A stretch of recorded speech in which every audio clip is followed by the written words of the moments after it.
হযরত ইউসুফকে দেখে যারা আঙ্গুল কেটেছে তারা কি আমার নবীর রূপ দেখেছে? হযরত ইউসুফকে দেখে যারা আঙ্গুল কেটেছে আমার নবী তারা কি রূপ দেখেছে? আর দেখতো যদি কেটে দিত, দেখতো যদি কেটে দিত কলিজা খানা, হয়নি, হবে না, হতে পারে না আমার নবীর সাথে কাউর তুলনা, হয়নি, হবে না, হতে পারে না আমার নবীর সাথে কাউর তুলনা।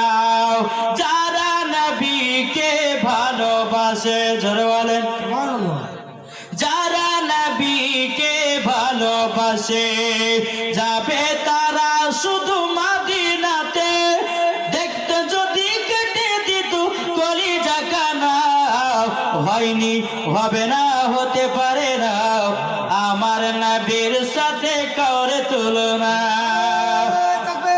আল্লাহু আকবার, ইয়া রাসূলুল্লাহ।